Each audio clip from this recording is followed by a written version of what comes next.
You're welcome back. You're still watching The Breakfast Show, and it's time for this conversation. Now, the clamor for constitutional reform is gaining renewed momentum as governors from South Nigeria, West Region throw their weight behind key demands for state police and resource control. Now, after a high-level meeting, the governors emphasized that decentralizing the police structure is essential for tackling the country's growing security challenges. They also reiterated the need for greater fiscal federalism, arguing that states should have more control over the resources within their territories. Now, this position adds to growing national conversation around restructuring, the urgent need to review Nigeria's 1999 constitution to reflect the realities and aspirations of the present day. Now, joining us in the studio for this conversation is public affairs analyst Mustapha Ewenla. Thank you so much for joining us. It's always a pleasure to have you in the studio. And he loves our studio, so it's nice to always have you here. Thank you for having me. All right, but I'll start with the fact that we're talking about state policing, and there have been conversations ongoing. We've spoken about it a lot of times, and now we're seeing some governors coming together from the Southwest and saying that this is needed now. You know, in your opinion, what do you think is the reason why something keeps holding this back? Because it seems like there's an intent to make it happen, but I don't want to say some group of people, but it seems like some people do not want it to happen. So essentially, we must understand that state policing is actually a very welcome development. In developing countries just like America, Australia, Germany, there's Canada, they practice state policing. But we must also understand that environments are quite different, and the regional dynamics are quite different, and also the political maturity of these countries. But if you ask me, is Nigeria ripe for a state policing? In my opinion, I think is a no. And my reasons are very, very sincere. In a country where, since 25 years of our democracy, we still haven't gotten our political architecture, I mean, our democracy right. If you look at what has been happening in our democracy since we took, we had it 25 years ago, you will see that there's still so many lapses here and there in our political space. And in the country where you want to implement state policing, I mean, it has more disadvantage than the advantages. And the disadvantage will now be that a lot of times we will see that the governors will now begin to use police for their personal use. It will now become very difficult for opponents to win elections. There's a lot of disadvantage that comes with it. If you look at countries that practice state policing, America, for example, when was the last time you heard about kidnappings in America? When was the last time you heard about farmers' headmen in America? We don't get to hear them. No, so there are kidnappings in America. Yes, but it's not as popular as we have in Nigeria. It depends on what they focus on and what they frame in their news. It happens. Yes, I agree with you, but it's not as popular as we have it here in Nigeria. Because it's not our context. Yes. So, so what I think, in my opinion, what I think this Southwest governors should do is to rather strengthening our existing police structure. If you have state policing, it does not totally put a stop to our insecurity issues. That's my opinion. Yeah. If you're strengthening the existing police architecture that we have, it will go a long way. Look at right now in Nigeria, we're a country of 220 million people. We have about 500,000 police officers. Yeah. Over time, some of us were thinking maybe it was a game of numbers. Maybe the police are outnumbered. We can see what played out during NSAS. It's not even a game of numbers. It's about the trainings given to these police officers. America has a population of 347 million people. The total police workforce is about 856,000. Yeah. The UK is a population of 69 million people. The total police workforce is about 170,000 police workforce. So, and their security issues are quite minimal there. Yeah. So it's not really about numbers. It's not until we make the whole country full of police officers here and there. That's when we are going to get our security issues correctly. Yeah. It's about making sure that these police go through training and they are properly remunerated. A commissioner of police in this country will retire to a pension of 70,000 pension. So why do you think that man is going to put his life on the job? A confirmed inspector will retire to a pension of 30,000 naira. Why do you think he's going to put his life on the job? Yeah. An average American police wakes up in the morning with the mind of not coming back home because he's ready to die for his country. Yes. These guys will pay for their health insurance, they will buy their own uniform, they will make arrangements for their own rifles. A lot of issues, so they are not well remunerated, and that's why they are not happy. Okay, remuneration, political considerations, those are the points you have raised why you do not support state policing. But let us look at the pros of having a state police. Yes. you're going to employ people from the state. The indigenous, yes. Yes, and you're going to employ people that already know the terrain of the state. Yes. Now, imagine a police officer from Zamfara sent to Anambra State to take care of... Language barrier, isn't it? Language barrier, no knowledge of the terrain, so many things coming in between. That's what the governors are looking at. And they are not just looking at that state, these issues concerning policing, they are also looking at resource control. If I have oil, I should be able to deal and wheel, if I may say, with what I have in my state. It's going to solve a whole lot of problems. Why don't you see it that way? So I agree with you that state policing has its own advantages, but the disadvantages outweighs the advantage. The issue of funding will also be a problem. In a country where state government are still battling sometimes to pay salaries to civil servants, and you want to control your own police, you want to have your own police architecture, it might be a problem. Yes, it's good because if you encourage state policing, like I said earlier, it's a very beautiful idea. But knowing our peculiarity and with the level of our democracy right now, I don't think we are ripe for it. That's my honest opinion. But if it happens and we are able to get our political maturity correctly, I think it's something we should encourage. But I don't think that... What about the resource control? So resource control is actually a very, very important conversation too. If you look at the recent agitations from the PANDEF, which is the Pan-Nigeria Delta Forum, they have agitations. During the time of independence, when the founding father of the PANDEF, the Pan-Africa, the Pan-Nigeria Delta Forum, that comprises of about 9 states, the Akwa Ibom, the Bayelsa, the Delta, so it was clear that they had a certain agreement that the founding fathers, headed by Chief Edwin Clark, may so rest in peace, who passed on February this year, they had agitations and they were agreements that let the states control their resources. The northern part of the country have solid minerals. They have gold, they have lithium, they have tin. Let them control their resources and let us control ours. Pay a certain tax to the government as a levy from controlling our resources by ourselves. But that agreement was followed through until when the military era came through during the time of Aguiyi Ironsi. All that arrangement became a sham. And that's why they're saying, let's go back to the initial agreement during independence at 1960, where our founding fathers and this Pan Forum, I said that let's have this platform, let us be able to speak for our people. Let our people not be treated like second-class citizens, knowing that we're the owners of these mineral resources. Yes. But we saw that over time, that didn't play out well, and right now, that's what they're agitating for. So I think if every state controls their resources, I'm not sure that the federal government is ready for that. Oil and gas, the oil-producing states from the Akwa Ibom to the Delta to all those the PANDEF, right now, the focus of the Nigerian people or the Nigerian economy is focused on the oil and gas. Everybody's benefiting from it, all the 36 states. And that's why the PANDEF is saying, let's have full control of our resources so everybody can cater for what belongs to them so that they are not treated like second-class citizens. So well, if it happens, it's good.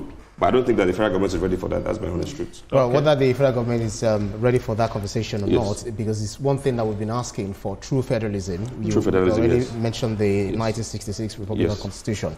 But those who are against the resource control, they argue that states, if you allow states to retain their natural resources, it could exacerbate economic disparities, among or inequalities among all states. For instance, Lagos and River states contributed 1.2 trillion naira in 2023. In IGR in 2023, while northern states, for instance, Yobe, generated 8 billion naira. So they're now asking the question, how do you think this proposal can widen the gap between the resource-rich states and resource-poor states, so that at least we'll have that sense of unity that we've been clamoring for in this country, regardless of the kind of federalism we operate? So what is very key to establish here is that none of those states that has these mineral resources, none of them wants to feel that they are the one working for others. So the gold in the north, for example, in Kaduna we have gold, in Zamfara we have gold. So the PANDEF and other states feels like only some set of people are the ones benefiting from those golds, not the whole country as it is in the oil and gas producing states. So what I think the government should do is to come up with a template whereby everything is going to be balanced. such that a certain states will not feel like it's just they're producing these things for other states who are not producing as much. That's my honest opinion. All right, but to come to you on this, I don't think the Southwest governors will agree with you. Right now, they're turning around with what you're saying. And they said that the reason for this, they spoke about insecurity is rising. Yes. They spoke about federal police are too far away and are slow. These are some of the reasons. No, I'm coming. They said state police will know the terrain and the culture. They also went further to say they will protect more lives and businesses. And lastly, they said they will create jobs and empower the locals. And then too much power is concentrated in Abuja. Now, all these reasons they are stated. Are you telling me that these reasons are not tangible enough for this? So let me tell you. So again, according to our 1999 Constitution, our 1999 Constitution's section 214 to section 215 talked about the establishment of the Nigerian police force. And until that constitution is, reviewed, what we have, as of today is still based on the sections of the 1999 Constitution. So if the governors, Southwest governors, are clamoring that this will, reduce the insecurity problems and create jobs, yes, like I said, it's a beautiful idea. But again, knowing the status of our political maturity right now, look at what happened in the last local government elections. APC swept almost the whole seats. I mean, are we saying it's only APC that we have that ran for that elections? So I mean, it just tells us that. I mean, I know that it has a lot of advantages, no doubt, no doubt. But I think that again, the disadvantages, in my opinion, outweighs the advantages. But not to cut you short, you keep speaking about our peculiarities. Yes. Why don't we work on our peculiarities? Why should our peculiarities be the reason why we cannot have state police, and why are we afraid that, politicians will abuse them? Shouldn't the politicians know better? Yes, so, I mean, you see, our politicians are the ones that, we voted our politicians, particularly our governors. And I understand that a lot of times, when we vote for them, they don't categorically do what they're voted for. Yes, we have some very, very detailed governors that are doing as expected. But in a case where people are voted into office, and when they get it, they're not doing as expected, it's difficult. So it boils down to the accountability system is just poor. So if the governors tells us that they are ready to be accountable and they're not going to abuse power, then why not? I'll subscribe to state policy. But that's the right thing. So I'm going to ask you a series of questions where I'll ask you to give me a yes or no before we go into the main question. So when a journalist tells you that that's how it's going to be, know that I'm setting a trap. Yes, please. It's good, I'm telling you. It's good, I'm telling you. It's all right. Do you think the system of government that we are running now in Nigeria is good for Nigeria? Okay, well... yes or no? Yes or no? Okay, yes. Okay. Say it's good? Yes. Yeah. We're supposed to have a federal system of government, but everything is looking unitary to me. Yeah. And you say it's good? Okay, so let me tell you. So the system of government... No. Do you want to reiterate? Yes or no? Let's still do the yes or no. Yes or no? Second chance, you can change your mind. This is a very hot seat. But you see, we're not where we want to be with our democracy, no doubt. Yes. But it's a work in progress. Okay, what about the Constitution? Do you think the Constitution needs some serious... It does need a lot of review. I mean, that Constitution was handed over by the military to the then President Olusegun Obasanjo. So don't you think that what the Southwest governors are pushing for is that constitutional review that they believe will make Nigeria run a true federal system of government? So I've always clamored for a constitutional review. And the reasons for that is times have changed. When that Constitution was, 1999 Constitution was written, I mean, a lot of things that was in vogue then are no longer in vogue. And, things have evolved from where we were then and now. Now we're in a jet age. So I think that is due for a review. But we must also be careful to be sure that certain sections of that Constitution that we're reviewing are things that will take us forward as a country, not things that we would review for personal gains or personal interest. That's my take. That's right. So you still come back to the quite interesting thing is that you talked about the Constitution. He asked the question which led you to say the Constitution is okay. But one thing is that former President Olusegun Obasanjo, to whom that Constitution was bequeathed, he said that Nigeria's core challenge is not the 1999 Constitution, itself, but the failure of its operators, that is, political leaders, to implement it with integrity and prioritize citizens' welfare. So there are lawyers who are saying that this constitution is fine. There are others who are saying that this constitution isn't good, because some people just sat down and say, we, the people of, Federal Republic of Nigeria, I said, we were not there. You didn't consult us. Yes. So do you agree with former President Olusegun Obasanjo, the old general, as I do call him, that the constitution is perfect, it's okay, we do not need to rejig, and we spend billions of naira trying to, patch and patch? So I partly agree with former President Olusegun Obasanjo that the constitution is good, but it's not perfect. It's not a perfect document. There are certain sections of the constitutions that are due for review. If you go to sections that have to talk about the Land Use Act, for example, where all lands in the state is vested in the House of Governors, some people in some quarters have reservations regarding that. That why would the governor be in total control of all the lands in the state? And when certain properties are needed for a variety of public interest, not enough compensation is given to landowners. So a lot of people have different reservations about it.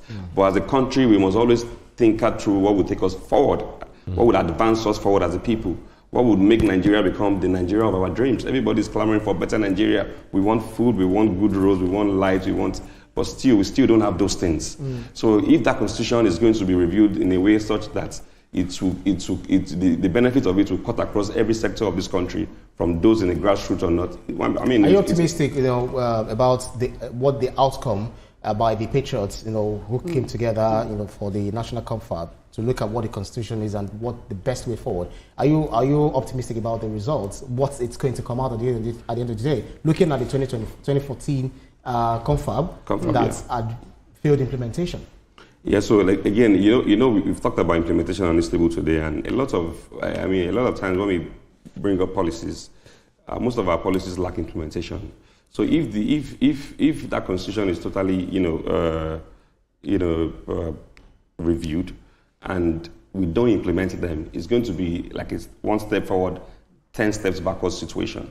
So it's about implementation and making sure that we implement it to the point that it cuts across every nook and cranny of this country. So I think it will take us forward as a country. Yeah, but the thing is that I'll say, Mustafa, we cannot lie to the fact that change is constant. Yes, it and is. Some of these reviews they've spoken about are great ones. We see more involvement of women in politics. There's so many things that will be added to this constitution. But now we're talking about the fact that if it's brought, would we, go with it, or would it stand the test of time? Why is that always the question? If this is brought for a better Nigeria, because we Nigerians always come together and say we want a better Nigeria. So if this constitution is amended for the betterment of Nigeria, why would it not be put in action? Yeah, so I think the problem is not far-fetched. It's because of the kind of leaders, the quality of leaders we vote into office. If our leaders are ready and if there's a political will to make sure that these things work, then the Nigerians will begin to see the benefit and the dividend of our democracy. There's a small city in Italy called Vatican City where the Pope reside. That country is a country of 800 people. They have just about 130 police officers there. That country is peaceful. You just said 800 people to 130. It's very it has to be peaceful. So it's about the numbers. It's a unitary system. It's one faith. Yes. People bound with similar interests. So of course, you do not expect friction compared to. So let me also tell you. Over 1,000. China has a population of 1.4 billion people. The police officers that they have there is fairly about 1.5 million. Is China not a peaceful country? Have you heard about kidnappings? Have you heard about the X-Men class? No, but the thing is that most of these things happen, but we may not just hear about them. No, it should be on the news. So why is everybody hearing about Nigeria? We don't really consume China news. So these things happen. So let me tell you. I'm not saying China is a perfect country, but our problems are more popular than theirs. We don't get to hear because we talk about it, we amplify it, make it popular. Yeah, we don't talk but we all listen to world news and we see what's going on over the world. So China has its own problem. If you go to the rural areas in China, you realize that the development only cuts across the cities, not in the rural areas. I agree with you. I agree with you. But what we're saying in essence is that as a country we must think of the people first. Elections and political seats and the country is about the people. If the people you are governing are not happy with your policies and are not happy with the steps you're taking to make the country better, then you must think about it and, Sorry, and please don't compare China. China is like 5,000 years. Exactly. So China side by side, Nigeria is like, you're talking about a great-great-great-grandfather and a child. Yes. Do you agree that resource control and state policing is going to push Nigeria towards true federalism, number one, in an advantageous manner? Do you agree? Okay, yes, I agree. Okay, good. If that is the case, why do you think that what we should do right now, because of politicians, is to better the police force we have right now, that it's controlled by the federal government? So why are the state governors chief security officers? Okay, so let me tell you, I saw a comment by one of the spokesmen of Pandef, and I totally want to align my thoughts with him. You see, when you talk about the governor being a chief security officer, you see, according to our 1999 constitution, the president appoints Inspector General of Police by recommendation from Police Council. The Police Council comprises of state governors and the police service commissions. Then the president picks his IGP. But the IGP is the one that appoints commissioner of police for all the states, not the state governor. And that's why we have seen in recent times where there was a video I saw when a certain governor went to a certain estate to douse some tensions about a certain estate, and the presiding officer at that point was having an altercation with the governor, because he's not answerable to the governor, he's answerable to the person at the top, the IG. So that's why I want to say that some governors are clamoring for state policing so they can be in full control of the policing in their states, probably to make the security architecture better. But I think that we should look more outward. So if you are thinking of making security better, in Ondo State they have the Western Network, the Amotekons, and they are collaborating with the security agencies. Lagos State government has the Lagos State Neighborhood Watch, and they are still also collaborating with the security. But speaking about Amotekun, they've been praised, no doubt. But there is this, reports of human rights abuses by some of the operatives, who highly risking poorly regulated state forces. So we may not give them 100% credit. No security agency has 100% ratings in Nigeria. Definitely, they are still in the works, and they're getting better. But with the support from I was speaking to somebody like a police officer a few days ago, and he was lamenting about the current state of the police force. This is somebody who is in the house. So when people are not just what do you mean in the house? You mean in the house? It's currently a police officer. Currently a police officer. So this is when people are not properly incentivized, when they are not just happy to do the job, you won't get the best from them. And they look for alternatives. They look for alternatives, and that's why the day we will stop to see police officers stop to collect bribe or collect handout in this country. That's when this country. See, let me tell you, Nigerian problem is not just about about politics. If we want this country to work, we must get it right with our police force. That's the beginning and the end of all the Nigerian problem. But to just add to what you said, not all. There are still some police officers that are upright and they do not take bribe. Another thing I just wanted to wrap up with this is that I think that we need to kill the ideology that because of our peculiarities we should not implement some things because we're afraid of how our politicians should act. I think that everybody should do the right thing, and if you're a politician and you are given a position, you should not, go overboard with it. You cannot be using state police for your personal self when you know that it's for security of other people. I agree with you. All right, beautiful. Mr. Mustafa, it's always amazing to have you on the show. Ewinla, the big leaf himself. Thank you so much for coming. It's always a pleasure to have you here. Allegations for new states and true federalism intensifies as lawmakers deliberate key proposals in the Constitution review. Stay with us for more of this conversation. We'll be right back.